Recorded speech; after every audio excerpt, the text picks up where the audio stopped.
Welcome to our fabulous debate on the Graduate Academy debate on Poland as a playground of Cold War struggles, 1981 to 1989. We have had just a small minor change. Instead of Malwina Garyga moderating today's debate, we've got Dr. Bartłomiej Kapica, who will be the moderator for today. He is one of our research historians at the Pileckiego Institute, and I'm going to hand over the floor to him. Thank you so much. Good evening. Good evening, everyone. My name is Bartłomiej Kapica, as Alina mentioned, and I'm honored to be a moderator of today's debate. And I think that the topic that we are going to discuss is very fascinating, and it could also give us a broader insight into the history of the Cold War in general. And I'm pleased to have with us our guest, Mr. Ambassador Daniel Friedt, was a US ambassador to Poland between 1997 and 2000. He was serving for 40 years in the US Foreign Service and played a key role in designing and implementing American policy in Europe after the fall of the Soviet Union. As a political counselor at the US Embassy in Warsaw in 1990 to 1993, Ambassador Friedt witnessed Poland's difficult but ultimately successful transition to free market and democracy. Our another guest is Dr. Łukasz Kamiński. Dr. Kamiński is a historian specializing in history of communism and anti-communist resistance. He is currently an assistant professor at the University of Wrocław. From 2000 to 2016, he worked at the Institute of National Remembrance, and between 2011 and 2016, he served as its president. From 2017 to 2021, he was a president of the Platform of European Memory and Conscience. He is a co-editor with Grzegorz Waligóra of the monumental History of Solidarity, which was published in 6 volumes in 2010. Our third guest is Professor Mark Kramer, and Professor Kramer is a director of Cold War Studies at Harvard University, a senior fellow of Harvard's Davis Center for Russian and Eurasian Studies, and director of Harvard's Sakharov program on human rights. And our final guest is Ms. Irena Lasota. Ms. Lasota is a journalist, commentator, and political activist. She has been the president of the Institute for Democracy in Eastern Europe since its founding in 1985. She was also the president of the Committee in Support of Solidarity from 1981 to 1989. Both institutes supported anti-communist activity. She has also written and edited many articles and works on anti-communism. So I think that we should start from a very fundamental question, the question that will shape our understanding what did happen, in fact, in the 1980s in Poland. And that question is, it might seem simple, but I think it's crucial to be answered. What was the reason to impose martial law in Poland? And I would like Dr. Kamiński to address this question first. Thank you very much for the possibility to take part in this debate, and thank you for this question. So the main reason for introducing the martial law in Poland was an attempt to save the system. I think it's the basic issue for Jaruzelski and other Polish communists. Only use of force was the way how to save their power, and in the same time the communist system, but they did not succeed in this, because eventually the system collapsed a few years later. But unfortunately, we all lost a lot. We lost a lot of human lives. We paid the cost of broken lives of many people here in Poland. We paid economic cost of martial law, but also the social one. One of the costs of martial law was destroying of the real civil society. We had it for a dozen of months in 1981 in Poland. And if you are sometimes discussing right now in Poland why we still our civil society is quite weak comparing to other countries, one of the main reasons is the martial law. But if I may answer in this simple way why it was introduced, it was mainly to save the system. And of course we can also comment on Soviet pressure on Polish communists. It was, of course, also because of constant Soviet pressure since the beginning by Moscow on Polish communists, because the solution which was chosen by the Soviets already in the autumn 1980 was not to intervene in Poland, but to press on Polish communists to use own power, own tanks to suppress the Solidarity movement. You mentioned the Soviet factor, and the Soviet factor is very important to understand the current of events. And this can lead us to the question, did Soviets really were trying to intervene in Poland in 1981? And I think that I would pass this question to Professor Kramer.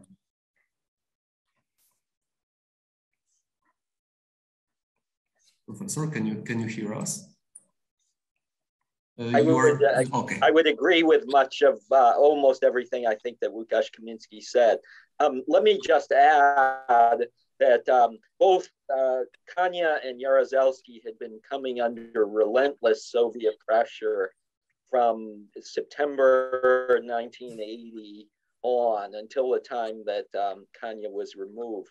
So they would tell Moscow that sending in Soviet troops would be a disaster and that they would handle it on their own. They constantly promised to introduce martial law. And Kania was very good at offering promises and then not doing anything.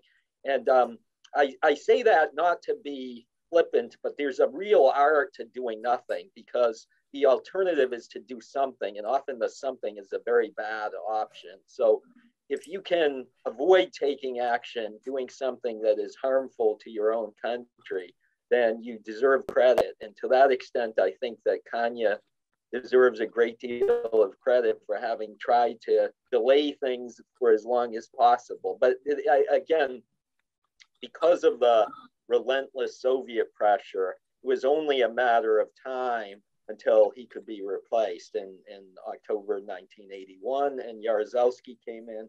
And even though Jaruzelski himself had been very hesitant earlier on, that is, he had gone along with Kania and basically promising to do something and then not doing it, his loyalties above all, he was a Polish patriot, but his loyalties above all were to Soviet Union. And so in the end, even though he lost his nerve at the end and urged Moscow to send in troops, nonetheless, he did proceed with the martial law operation. And one last thing I should add is the martial law operation had been very elaborately planned, starting in the fall of 1980, and had been under the supervision, even though it was the Polish General Staff and the Polish Ministry of Internal Affairs that prepared it. The planning had been supervised and coordinated by Soviet officials as well, from the KGB and from the military. Marshal Kulikov and in particular was an envoy for the Politburo there. And so Soviet leaders were very confident that martial law would work. And that's why the pressure they exerted was to impose martial law. the question of military intervention, the first step that Soviet leaders took on the 26th of August, 1980, was to mobilize up to 100,000 Soviet reservists that would be used, quote, in case military assistance is provided to Poland, unquote. And it turned out, you know, they continued to have that option through the spring of 1981, but it was clear that that wasn't the option they wanted to pursue. What they wanted was for Polish leaders to impose martial law, and ultimately they got Jaruzelski to do it. Professor Kramer mentioned, very important thing, that it was a huge process, that the events that took place on the 13th of December of 1981 was just a final effect of the process that was going on from almost a year and a half. And I would like to ask our guests, do they have anything to add to what Professor Kramer and Dr. Kamiński said? Because there are so many contexts and layers to be addressed. Do you mean we have an audience of people who can ask questions? I didn't understand. Do we have an audience besides us? Yes. We have an audience, and we will ask audience to ask questions after we pass our questions that we because now you ask about general context. Yeah. Now you ask about a question. I just wanted to make a comment, which is part of the question. One would be that simply, since we have an audience, I think it would be very good to say in 2 words what was happening on December 12th, 1981, which I meant this was the largest before and after anti-communist movement. And so it was 2 generations ago. So it's good to remind people that about 1/3, and really, if we count the members of family, people who were afraid to join Solidarity, there were about close to 40% of Polish society, which belonged not really to a trade union, because Solidarność was much more than a trade union. And that this was maybe the largest threat which ever happened to communism since 1917, when the Soviet Revolution came. And the other thing I wanted to say, I would disagree with Professor Kamiński that this was that the December 13 was a destruction of the civil society, and that maybe it's why Poland today has problems, because I think that when after the first weeks of 10,000 of people being arrested or big repression, people started to get together. They were at that time, I'm talking between 82, maybe 85, 86, creating again the largest and strongest civil society in anything which was a communist country. And what happened later, 88, 89, is something else. It's a different discussion. But no other communist country had such a civil society with organization, with newspapers, with structures, and so on. So this was like my, I don't know, questions, answers. Ambassador Friedman, Friedt, do you want something to add? Well, Irena is, as usual, right. The dissidents around Václav Havel in 1989 just weren't a lot of people.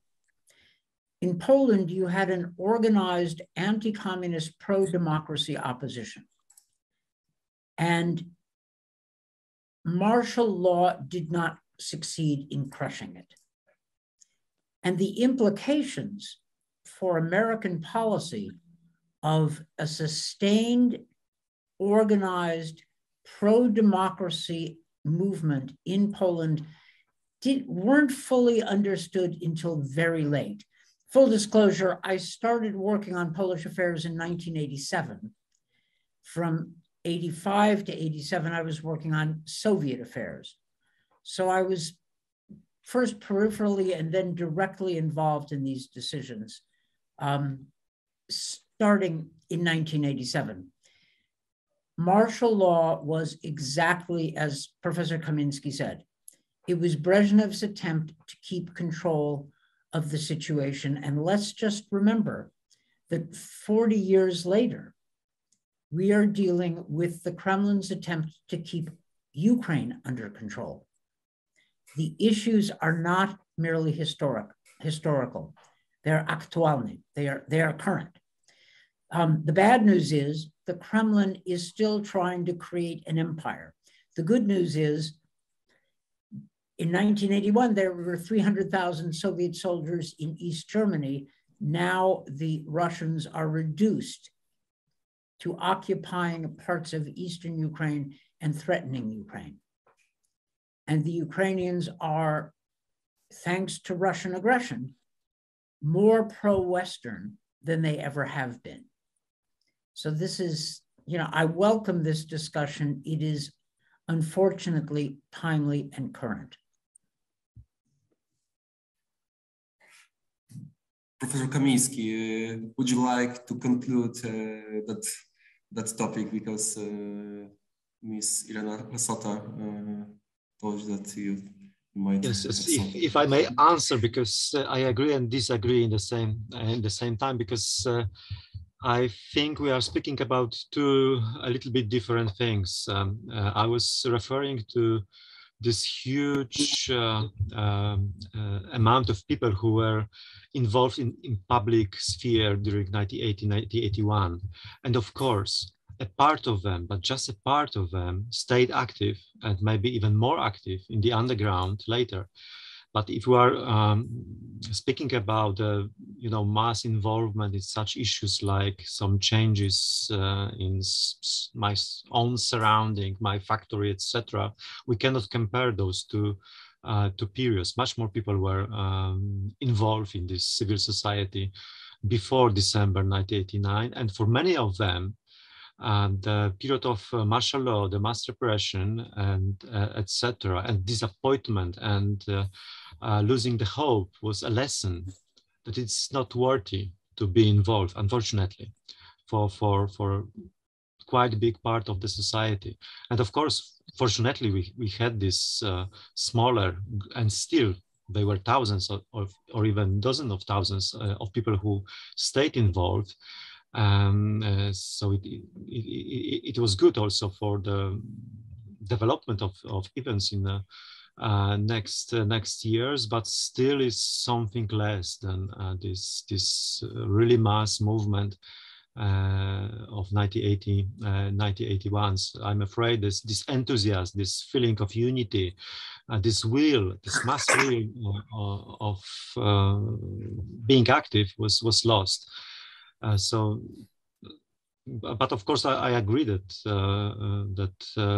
this period of martial law is also important because of those people who were brave enough to stay active, and I think that we owe them a lot, because this is the main difference between the Poland and the martial law period, if we compare it to Prague Spring and intervention of Warsaw-Pact troops and the Hungarian Revolution of 1956, because in both cases, we had a period of so-called normalization. After a few years, there was no more any resistance, etc. And in Poland, it was different. Solidarity survived in the underground. I think it was crucial for 1989, in fact. Could I just add one word also about the imposition of martial law came part of the after, as we've been discussing, a long period, 16 months or so. And during that time, one of the reasons that both Kania and Jaruzelski were hesitant is they were being, they thought that vast numbers were going to be killed during the imposition of martial law. I mean, even late in the planning, Jaruzelski had figures coming into him about thousands potentially being killed. In the end, it was nowhere near that. Martial law was imposed remarkably smoothly overall, given how widespread the support was for Solidarność and the extent of the rebelliousness of civil society in Poland during that time. It's really a textbook case for aspiring dictators of how to quell a rebellious society. And a lot of that has to do with the extent of the planning that went into it. So they knew when leaders of Solidarność would be gathered together and could be arrested all at once, and had detailed lists of the people to be arrested and so forth. So it is a case in which I think it is one to be very sober about in assessing, because it suggests that even the most pro-democracy and the most anti-communist movement in the Soviet bloc nonetheless was crushed. I mean, again, it wasn't crushed entirely, but I would agree with Łukasz. I mean, I don't think there was ever a return, even in 1988, 89, to the spirit that was there from July and especially August 1981 until December 1980 until December 1981.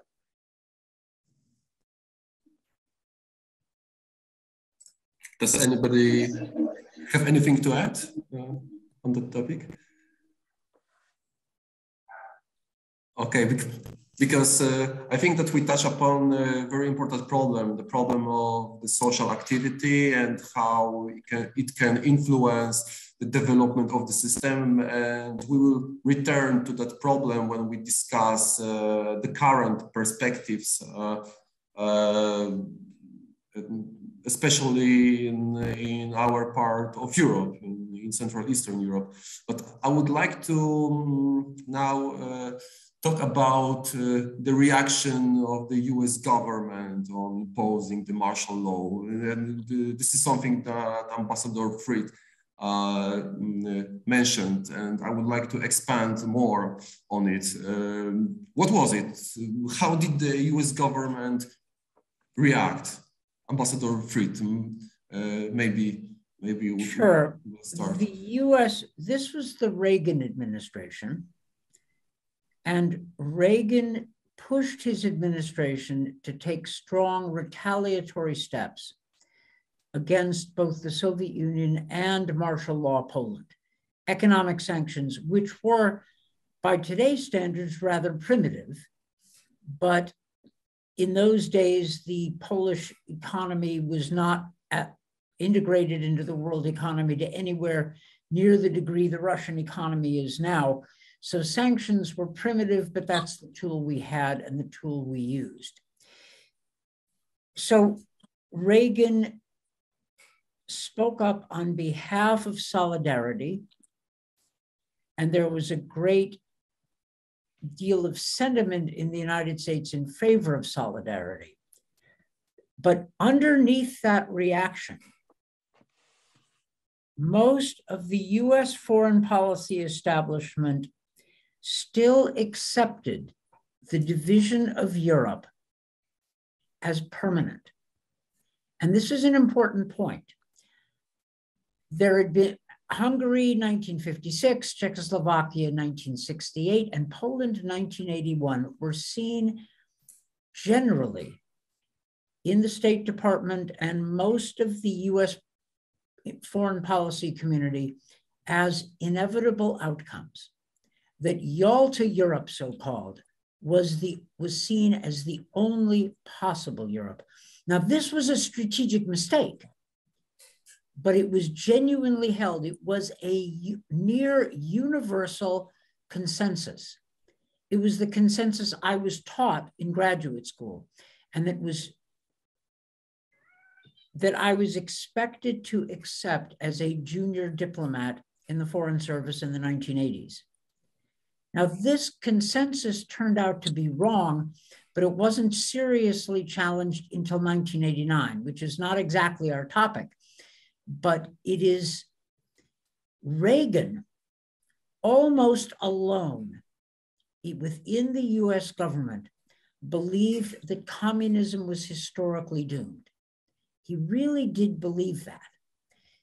Most of the Reagan administration did not share this view. They believed that communism was evil empire to be sure, but that it was strong.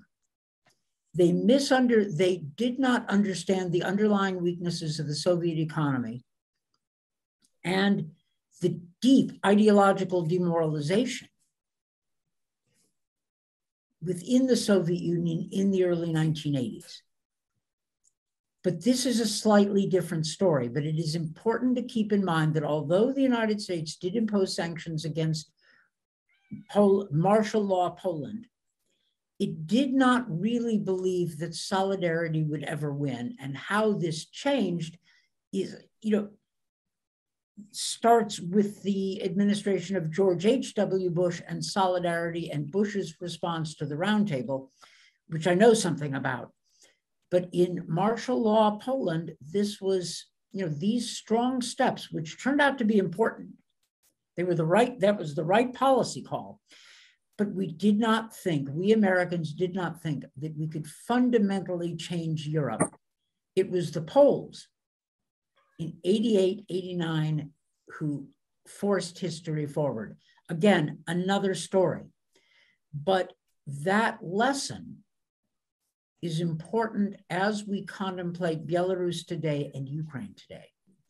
We often overestimate what we can achieve in the short run, but underestimate what we can achieve in the long run if we are determined. More to say on the subject, but I lived through these debates, and that was important starting in 1988. Could I add something? I think if you, because there has been extensive declassification of the US records now from that period, including 2 important volumes of the Foreign Relations of the United States series that very recently came out. And you can see in the US government, especially the bureaucracy, as Dan Friedt was discussing, a sense of relief on the 13th of December, 1981 and thereafter, that the Soviet Union had not sent in troops. And there was the operating assumption, especially in the intelligence community, that that was going to happen, or at least was a very serious risk. And so when it didn't happen, the sense of relief was palpable. It wasn't limited to the US government. I mean, the West German government, it was quite astounding how strong that reaction was about, this is almost a good thing, that the Poles did it themselves. So let me just add, though, one other thing about the U.S. reaction is the United States had a invaluable Swiss on the Polish general staff, Ryszard Kuklinski, who provided detailed information about the martial law planning and about a great deal else. He had been working secretly for the CIA since the early 1970s, and he was there from all through the first, until the end, basically, except for the crucial period from the 8th of November through the 13th of December 1981, because he had had to flee at that point because the Polish Ministry of Internal Affairs had picked up that there was someone providing information to Solidarność on the martial law planning staff. And so he had to leave.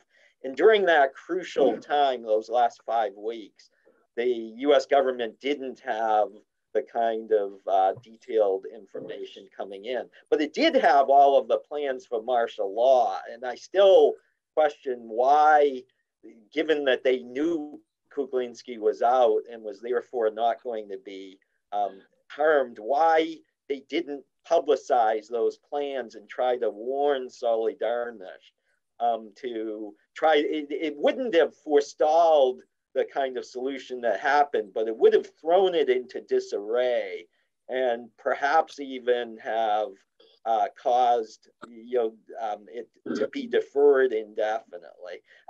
Again, I think I know why they did it, although I'd appreciate Dan's comment, is they worried that it might lead to civil war or violence, and were concerned about it. Nonetheless, I still would question that decision, because Kuklinski had provided all of the planning for martial law, and so the US government knew all about it, but chose in the end not to warn Solidarność. Well, let me jump in, because I think Professor Kramer's raised an interesting issue. I suspect that the answer to his question was that the United States ultimately regarded Poland as permanently lost. Now I say this without approval, okay? We had internalized the permanence of Cold War Europe, and therefore tipping off Solidarity, giving them tactical warning, risked escalating violence in a country which would only end in more bloodshed, because we thought the Solidarity's victory was ultimately impossible. Now, that may have been right in 1981. It was ultimately wrong. But that view, ultimately wrong, might have, I don't want to attack the American decision, because the Americans at the policy community at the time was well aware of the fact that in 1956, the Hungarian Service of Radio Free Europe seemed to encourage the Hungarians to rise up, suggesting that the Americans might help them. And of course, we had no intention of doing so. That experience weighed on the minds of American policymakers. So they were wrong in their assumptions, but being wrong is not the same as betrayal. But Mark Kramer's question remains a valid one.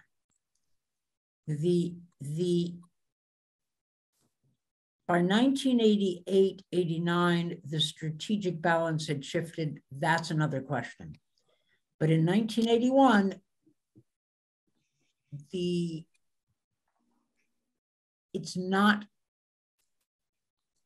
Soviets might have used general force to maintain their empire. Anyway, I don't claim to have the last word on this at all. Can I say something? Yes, of course, please. Me, yeah, okay. So first of all, the debate about why was Colonel Kuklinski data not used and so on, it's really a fascinating discussion, but I just want to remind one thing. He escaped, his last day in Warsaw was November 7, if I remember, the day of the anniversary of the Soviet Revolution, and the state of war was actually more or less 4 weeks later. Now, if we assume that one has to be moved from a country, debriefed, everything has to be kept very quiet, I don't see here a very serious political plot that here somebody was trying to write, but it's another matter. I want to answer your question about the degree and the way the West responded to this state of war. And I think what is very important to remember, especially today when we have other countries in somehow similar situation, that the US and media population response was not so much to the state of war.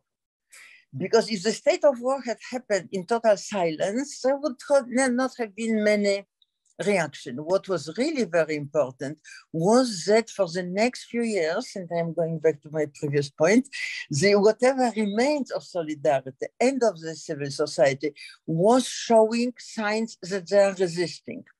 For example, on May 1st or May 3rd of 1982, there were street demonstrations.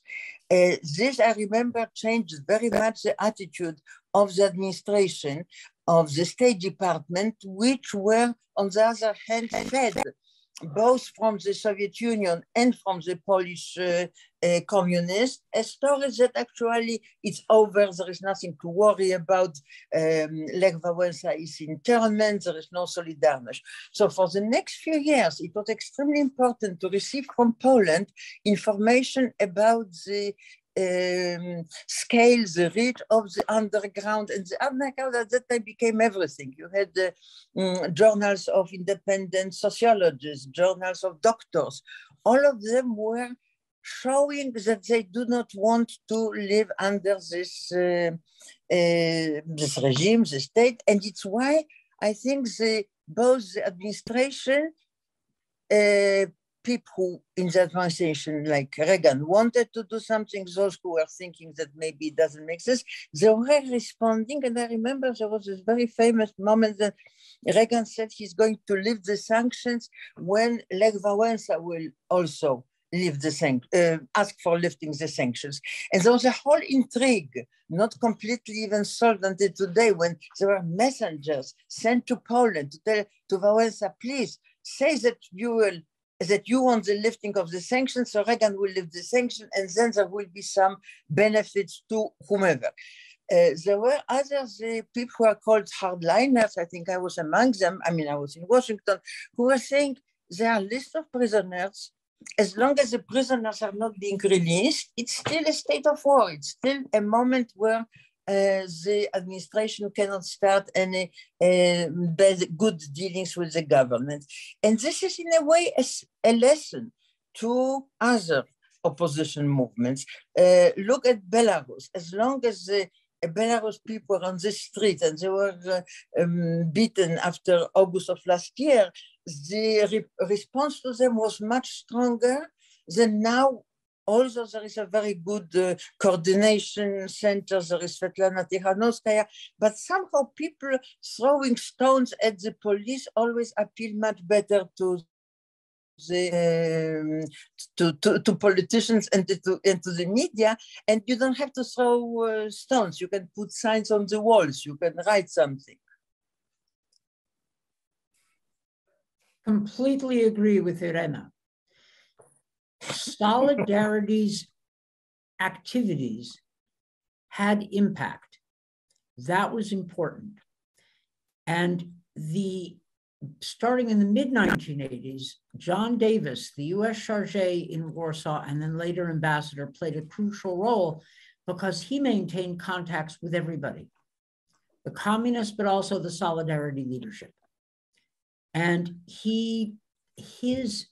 the information he provided to Washington made clear that Solidarity underground structures were intact, that it remained an important, powerful force in Polish society. And Solidarity's voices did have impact on American official thinking. And this impact grew over time rather than shrank. So she's absolutely right. And the whole debate over under what conditions to ease sanctions is a difficult one.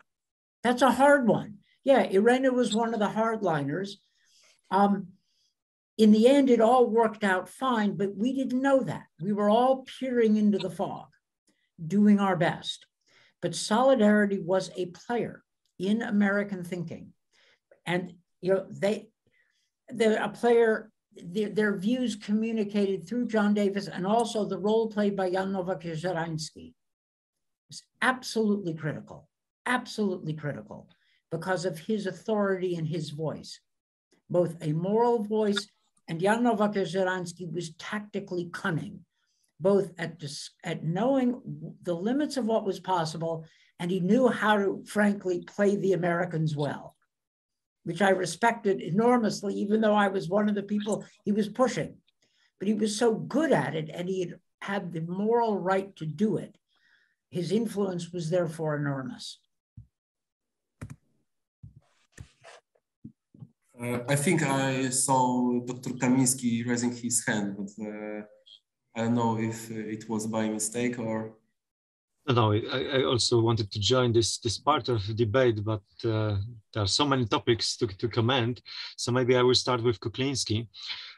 because I completely agree with Mark Kramer that probably the main reason why it was not published, those information about preparation of martial law in Poland, was the will to avoid escalation of the conflict in Poland. But the question is if there was in fact any debate, because we don't know such a document that someone was analyzing, should we publish it or rather not. And I think it is quite probable that Kuklinski was mainly treated as an asset in the line of Warsaw-Pact, Soviet Union, military, etc. He wasn't used as a source for relations with opposition in Poland, etc. And those people who got all of his dispatches were looking for another kind of information, not regarding internal situation in Poland, but rather international one, because the US administration reacted on one of Kuklinski messages in December 1980. The source of this whole reaction of Carter was a message from Kuklinski, who I believe deliberately changed the number of Soviet divisions prepared for those so-called practices in December 1980 from 5 to 15. Yeah, and it started to look like an attempt to invade Poland. So it was passed to administration probably within hours. Yeah, because it was important information about possible change in international arena, and informations about a kind of preparation of martial law or something like this were maybe not so important for those people who were on daily basis reading the reports from Kuklinski. And I would like also to comment what Ambassador Friedt said about Reagan and his lowliness, in a sense, because first of all, it took a few days also to him to think about this situation as a last chance, as he describes it in his diary. He's using twice in December the same phrase, that this situation is the last chance in our lifetime to press on Soviets to change the situation in Central Europe. And even taking into consideration all of this resistance from administration, etc., he changed, in fact, the US policies, because after 1956, the basic line of US policy towards East Central Europe was not to be too much involved, to have some scholarship programs, send books, support in words opposition, but never to take an action. And during the martial law, U.S. administration took an action in Poland. We still don't know the precise size of it, but we know a lot of details about various ways of direct involvement of Americans in Polish situation in supporting this resistance. So I think this personal decision was even crucial in this whole story, and I think it was not only about analyzing, debating. It was also connected with emotions. I think, for example, Reagan was deeply touched by his meeting with communism. Former, in this moment, Communist Ambassador Spasowski, who, as we know, he was speaking about the Polish history of uprising, freedom fight, etc. And we also have a trace of this influence and those emotions in this personal diary of Reagan. So I think his personal attitude was very important in this whole history. Just two quick things is that with regard to, I would argue that actually the policy was changed a bit earlier. It was really Brzezinski in the Carter administration who wanted to make sure that if solidarity was crushed, the U.S. government would do a lot more than it had in 1956 or 1968. And he was very conscious of that from the beginning. And that's part of the reason with the U.S.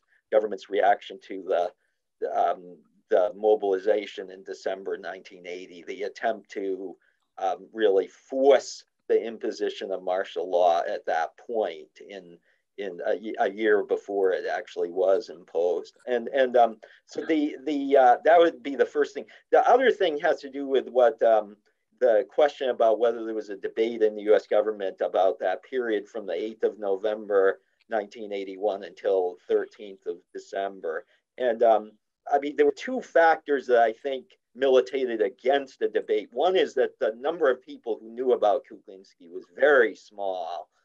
That information was kept highly restricted, even within the intelligence community, much less outside it. And then the other thing was the then National Security Advisor, Richard Allen, had been, he wasn't actually performing his duties because of, it had to do with a somewhat farcical situation with jewelry found in his safe. But, and so there had to be an internal investigation that really weakened the U.S. response at that time, because there wasn't a national security advisor on the scene who would have been able, perhaps if there had been any desire to have a debate. I still think ultimately there really wasn't a desire to have a debate about whether to do that. But in any case, there were reasons, I think, that there isn't really evidence that there was any kind of debate about that. Could I also add that there's a good question in the chat about... we will talk about the question. Yes, but after the general questions, okay? Did I see Ms. Irena Lasota raising her hand? Okay. Yeah, just a little, almost anecdotal point to the issue of what could have, how could one have worn solidarity either in December of 1980 when there was a Carter administration, or in 81 when the state of war really happened. So it happens that in December of 1980, which was the last month of the Carter administration, Professor Brzezinski, whom I knew from Columbia University, called me. And he said, Pani Ireno, the situation is very important. Please warn all of your friends to go into hiding. I didn't know exactly what it means, but just in case, I called my friend Jacek Kuroń, and I said, Jacek, there are some messages that you should go into hiding, to which he started to laugh, and he said, there are 10 million of us, and what do you want? I will go to hide at Karol Modzelewski, and Karol Modzelewski will come and hide to me. The idea was really that hiding would have been even a most disastrous, but it is simply to show that there was no idea of what to do if the Soviets invaded, and the idea was rather to make sure that the Soviets would not invade, and I think that this was more or less clear from the beginning. Thank you for choosing CBS Pharmacy. Goodbye. Sorry. The rest of the voice was mine. Only the last half sentence was CBS Pharmacy. And I think that we are now talking about the US policy, how it influenced the situation in Poland, and it can lead us to a more general and important question. Why did the communists collapse in 1989? Because on one level, we are talking about the measures that were taken by the US government.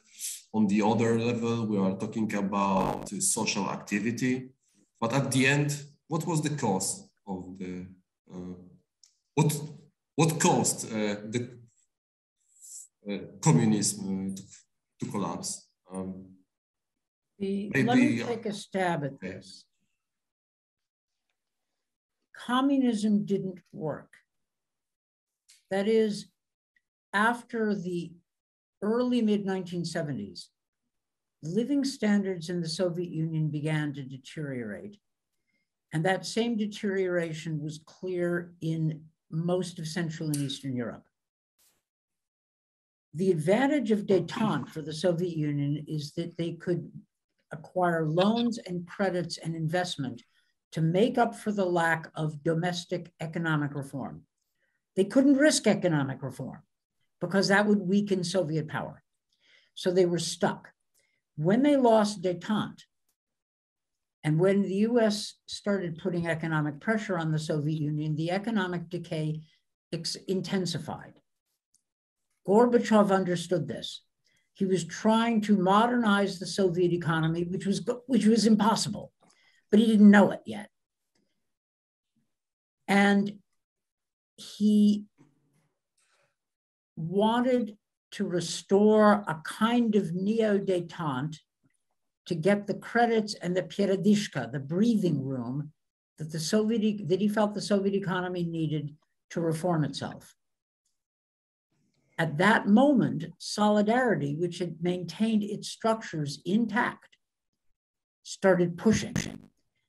And the communists in Poland, having failed to crush Solidarity, faced a choice to try to accommodate themselves to Solidarity and get a soft landing,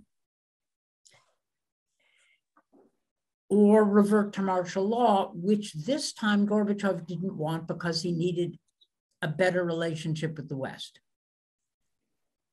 Basically, the communists thought they could outmaneuver Solidarity, and they made a fatal mistake.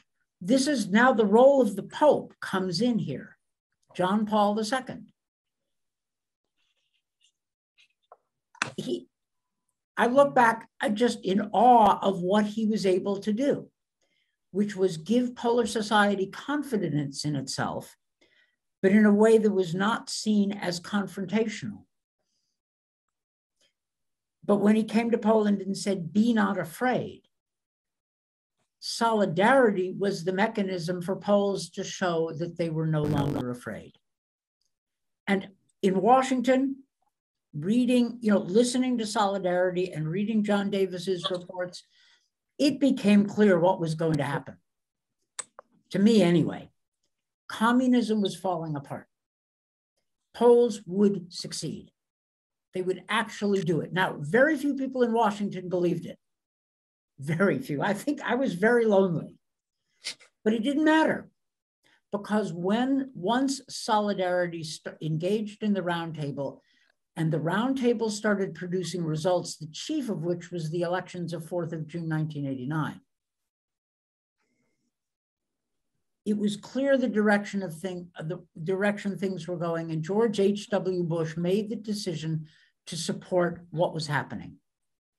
Now, we can talk about all of, you could have a whole other panel about the pluses and minuses of the roundtable and what happened in Magdalenka, and it's still debated in Poland.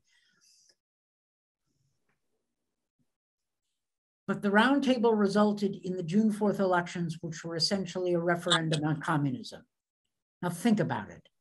The communists are letting Poles vote in a referendum about communism, Poles, with a Polish Pope in Rome.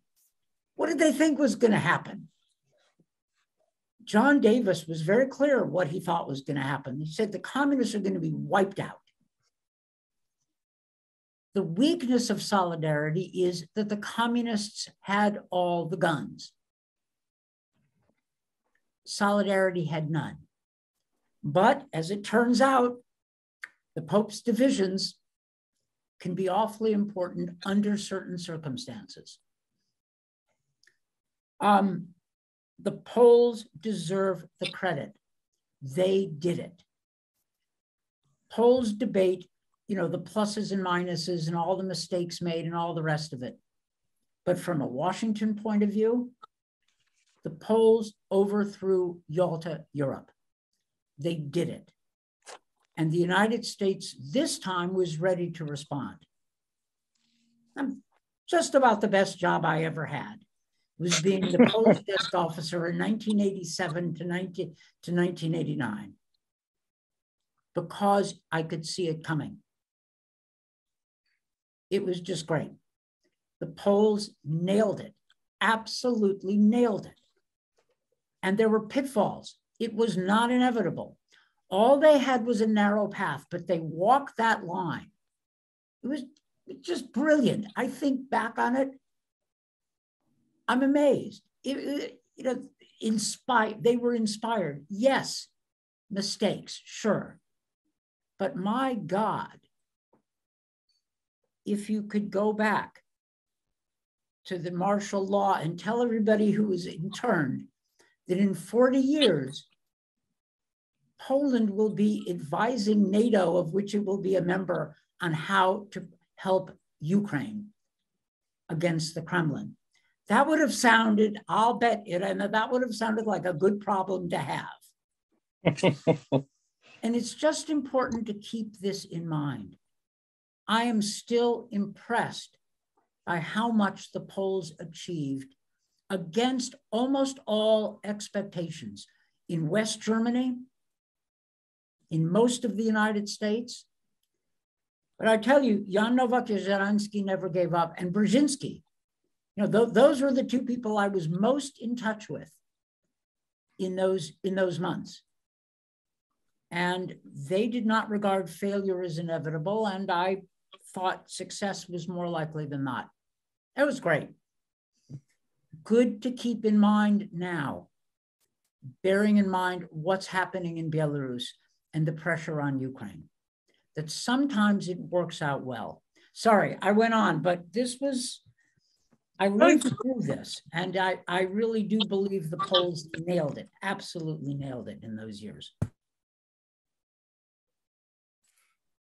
Yes, I think Ms. Lasota wants to add something. On top of that, I am not going to argue with Dan Friedt. I agree with him, but I will add an element which is rarely added to this, which is by 1988, whatever Gorbachev did, how much it is his thing, but the republics of the Soviet Union were collapsing.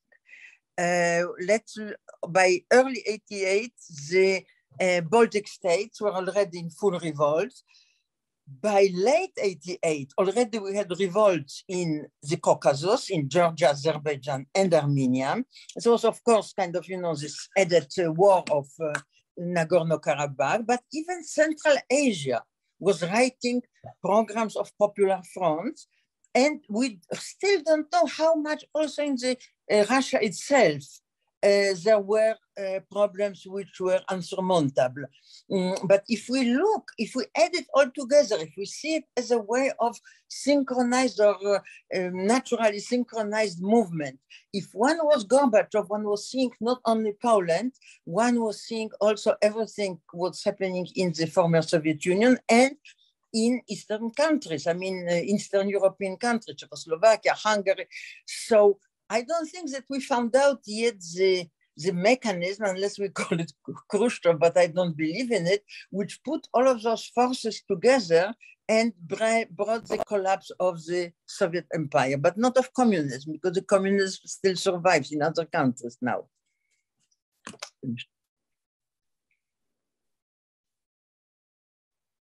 Does anybody want something to add? Yes, if I may to add a few things, because of course we cannot say that one single factor led to collapse of communism. And of course, I agree that for example, economy was very important. But as Ms. Lasota said just a few seconds ago, communism is still working in some countries, regardless the problems with economy, like in North Korea, for example, or Cuba. So, if my answer for this question is to try to find a common base for all of those factors, and I think that the resistance of society is the most important factor, and many of others are rooted in it. Maybe not all, but many of others. are rooted in it, because without resistance, you don't need any kind of change. Yes? Without constant pressure on communist authorities, not only in the 1980s, but also before, there would be any changes and the system would stay in Stalinist model, yes, and like in Albania, for example, for many years. And resistance not only of Poles but also of other nations led to some gradual changes in the system. But of course, I believe that the solidarity time is the most important period, because if you are speaking, for example, about the American pressure and the policy of Ronald Reagan and its results on Soviet economy, for example, and how he forced Soviets to change the policy, we need to remember what we have just said 15 minutes ago. Yes, this change of policy was rooted, of course, not only in Polish situation, it was in Afghanistan, other factors, but I think the Polish situation was the most important one. If we already mentioned Gorbachev, the question is why he was ready to proclaim his new policy just a few weeks after funeral of Chernenko. He was ready to change the policy. Yes, he didn't need a time to think of, etc. And I think it was also an influence of Polish experience of 1981, because first quotation we can use, which is describing the future Gorbachev policy of letting things go in the East Central Europe as the countries wish. This first quotation is from Andropov from December 1981, from the 10th December, from the meeting of the Politburo, yes, when he said that even if Poland will be under the authority of solidarity, it will be just it. Yes, they crossed the mental barrier already in the 1981, and of course, Gorbachev learned a lot from Andropov, and Andropov ordered a lot of analysis of the situation in Poland, how to avoid such kind of events in the Soviet Union. So also this shift of Soviet policy in 1985 and later was influenced by Poland. Other countries, opposition in other countries was also influenced deeply by Polish example. It was direct help for Czechoslovakia, for Hungary, for GDR, but in many other cases it was just an example to follow. So I think that everything started with the resistance, and the single factor which is combining the majority of other factors is a solidarity experience. Just one quick word is first of all, I would agree with both Dan and Irena that the question of the economic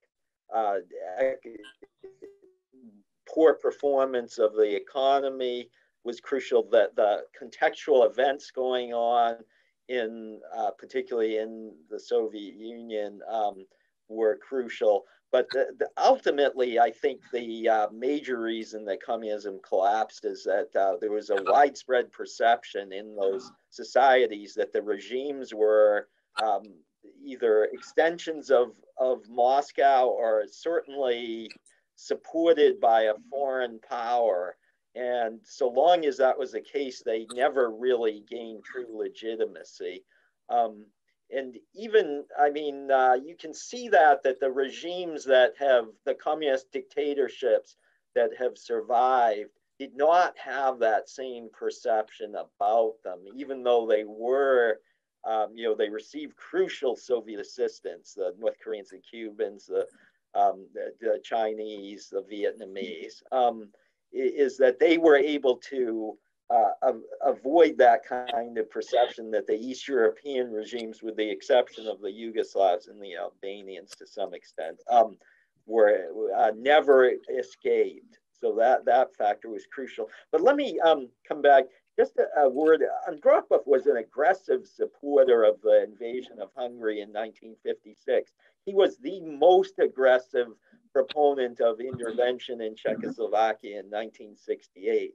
So I don't like the notion of, because of a single statement at a Politburo meeting in which the discussion was staged after the decision had already been made, to somehow portray him as a dove at that point who decided to give up Eastern Europe. I just don't buy it.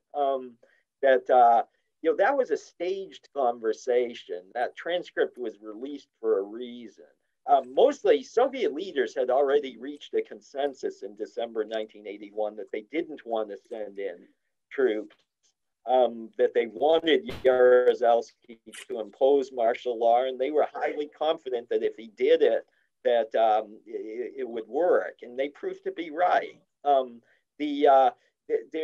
of the questioners asked what would have happened if Jaruzelski hadn't imposed martial law. Well, the first thing that Soviet leaders would have done would have been to look to someone else within the Polish establishment to replace him, to get rid of him, whether within the Polish military or within the Polish United Workers' Party. Is that they had options. They had been making overtures to potential replacement. Jaruzelski was aware of that. So it's not that everything depended on what he did. They could have tried to replace him. In the end, though, if they hadn't found someone who could have imposed martial law, or if civil war had broken out, I have no doubt they would have sent in troops to deal with it, because the Northern Group of Forces was deployed on Polish territory, and they weren't just going to abandon them amid widespread violence. That's not the option they wanted to pursue. They desperately wanted to avoid it. But still, the notion that they had somehow just abandoned Poland and left it to its own fate, I just think is misguided. It is a very fascinating discussion, but I saw that Dr. Kamiński has something to add. Of course, not for the first time. I have to disagree with in this aspect with Mark Kramer.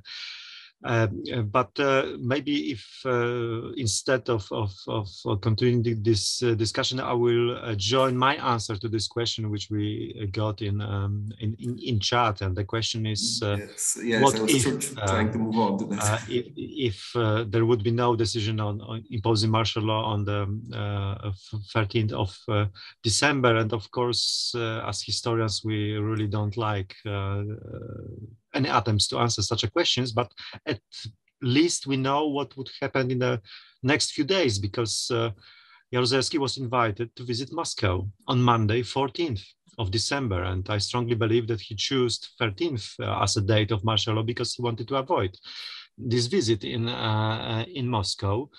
And we know that during this hot debated meeting of the 10th of December, they also decided what to say to him. Yes, they decided to stop the pressure.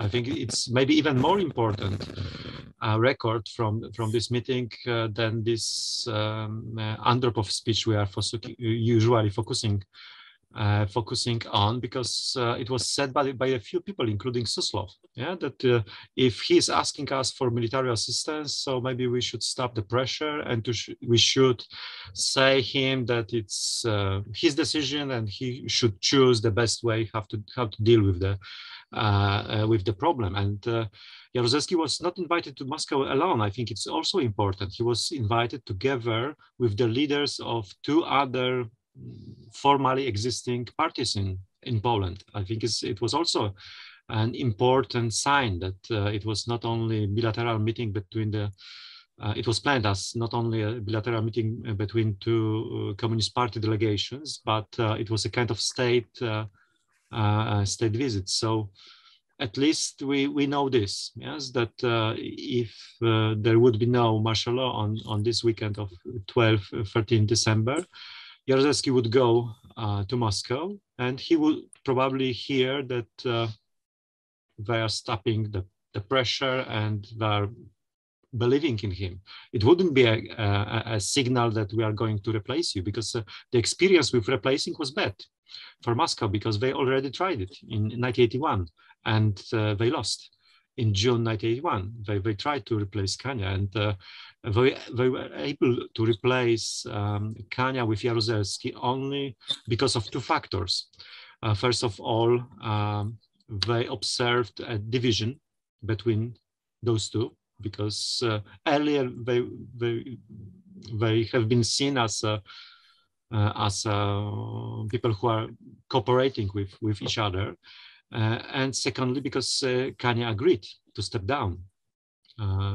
So it was the reason of success. So I'm not sure if it was so easy for them to imagine that they could replace Jaruzelski very, very, very soon, because they knew that they need someone who has the support of the party. And the question about the influence of 1968 is also valid here, because the remembrance of 1968 was not a remembrance of success, because intervention in Czechoslovakia was success only in military terms. It was a failure in political terms, because Brezhnev was forced to start negotiating. First, he arrested Dubček, and after a week, he was forced to release him and invite to Moscow for negotiations. And Prague Spring was not suppressed by Warsaw-Pact armies. Intervention raised the resistance in Czechoslovakia. The real suppression of freedom movement was so-called normalization done by Slovak and Czech communists, and I think it's one of the reasons why they were so much focused on this internal solution of the situation, internal use of force, because it proved already in 1968, 69 to be more effective than military intervention from abroad. So this is maybe too complicated answer to the simple questions, but as I said, only what we know for sure is that Jaruzelski would visit Moscow on Monday. But again, in Czechoslovakia in 1968, the 8 months in which the Prague Spring took place, during that time, Brezhnev and others in the Soviet leadership, some who were more hawkish, like Shelest and Andropov, were pressuring Dubček to crack down and to restore an orthodox communist order. And Dubček, again, was good at putting off that pressure and then not doing anything. And it's pretty clear he had no intention of doing, the types of things they wanted. He would have agreed to do a lot less than that, but not the types of far-reaching crackdown that they wanted. And so they had the experience in 1968, and they were almost all of them were still there in 1981, the Soviet leaders, in understanding that at a certain point, you do have to question whether a person is actually going to do it. Now, I still would argue that in Poland, they had fallbacks, whether it was Grabski or Molchik or some other very nasty characters. Now, I do agree, it certainly wouldn't have contributed to the stabilization of Poland. And that's why they wanted Jaruzelski to do it, who had much greater credibility. And but I'm not sure. In last thing, because I realize I've gone on too long about this, is in the final few days leading up to the imposition of martial law, Jaruzelski spoke with Suslov twice, and he spoke with Brezhnev briefly, but with Suslov's help, because Brezhnev wasn't really fully abreast of what he should say there. So it was really Suslov who had 3 conversations with Jaruzelski. And and in each case, they were telling him what they wanted him to believe, which was that you can do this. You said you told us you would rely on your own forces to do it, and now we're giving you that option to do it. But they never suggested to him, that maybe it's good that you put off any action. It still was the pressure to, you know, crack down. It was envisaging the imposition of martial law. The Soviet leaders did become nervous about whether Jaruzelski would actually do it, because they understood that he was extremely apprehensive about it. And given the numbers of casualties he expected, it's understandable why.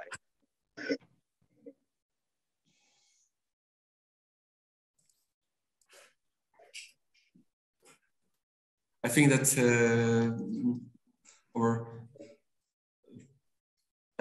that our guest already answered some questions that appeared in our chat box and question and asked. But there is also one last question that I think was not fully covered in this question from Mr. John Kapustka.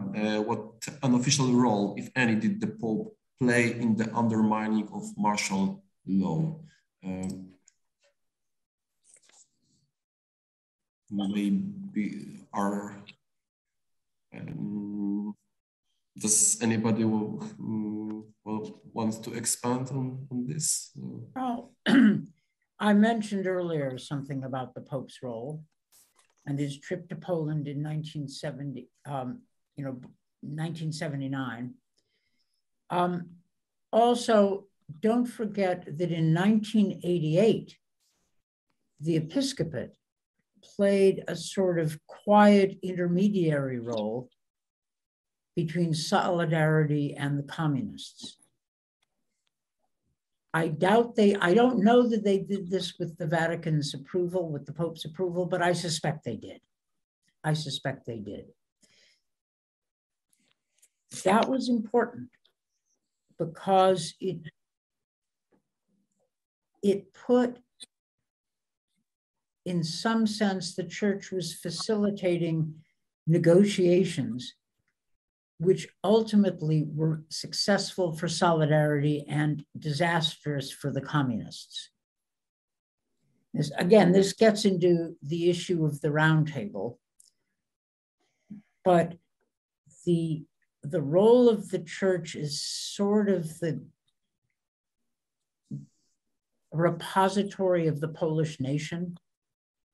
You know, when it was something from the 19th century in a way, was critically important, and the Pope, having a Polish Pope was a powerful moral force.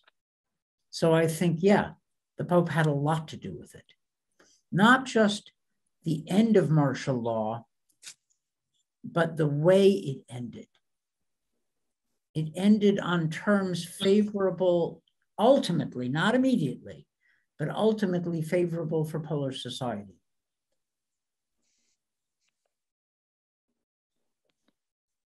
So if I may join, I think if you are speaking about the role played by John Paul II during the martial law, the most important thing is that his attitude, his position was different comparing to the primate of Poland, Józef Glem, who agreed to be a kind of stabilization factor, in fact, and who made a lot of concessions to communist authorities during the martial law period, including his comment in television before the general strike, which was planned in November 1982, and he was discouraging people to take part in this strike. And the policy of Pope and his speeches, especially in December 1981, were quite different because he opposed openly, and it was very important for many Poles, because at least they had a choice. Yes, especially those who were deeply involved in the underground. Yes, even if they disagree with many decisions of Primate Glem, they could count on Pope and his clear voice during this time. And of course, we should mention the second visit of the Pope in Poland too, because it was just a few weeks before the official end of martial law. And of course, that we know that in many aspects this period can be extended, but formally it ended in July 1983. This visit was also regarded as a sign of support for solidarity movement, although Pope never said it openly. He was using metaphors. He was speaking about the solidarity, but not in the terms of trade union, but as solidarity among people. But it was enough for people, and it was a clear message. And of course, his meeting with Wałęsa in Tatra Mountains, it was also a clear message. And I think this message was not only addressed to the communist authorities, it was also addressed to Polish bishops, who started to think that the solidarity is a closed chapter in Polish history, and we need to think about the future. And the same happened to some extent during the third visit in 1987, because in this time, communists already started preparations to a kind of transition or transformation in the country, of course, under their control. And one of the scenarios was to have church more involved in the process. And they offered to the church to be a partner in this process, even establishing the Christian trade unions or even the Christian Democratic Party as a fourth power in the parliament of communist Poland. And we know that during this visit in 1987, Pope openly said to Polish bishops, no, you cannot be partners. You can be moderators of the process, but the partner should be opposition, should be solidarity. And it was also very important for the current of events in the next three years. So this influence was important, not only in symbolic way, but also quite practical, I would say. Thank you very much, Professor Kamiński, for that comment. I'm afraid that we have to end. There are so many fascinating topics to be covered, but we are running out of time, and it's a pity that I have to end our discussion. Thank you very much for your participants. I thank you, our dear guests, panelists, and it was a real pleasure to moderate the discussion, and see you on our next meeting, on our next discussion that will also be conducted within our graduate academic program. Thank you very much for your participation. Thanks a lot. Thank you. Thank you. A pleasure to be in this discussion. Thank you. Thank you. Thank you very much. Thank you.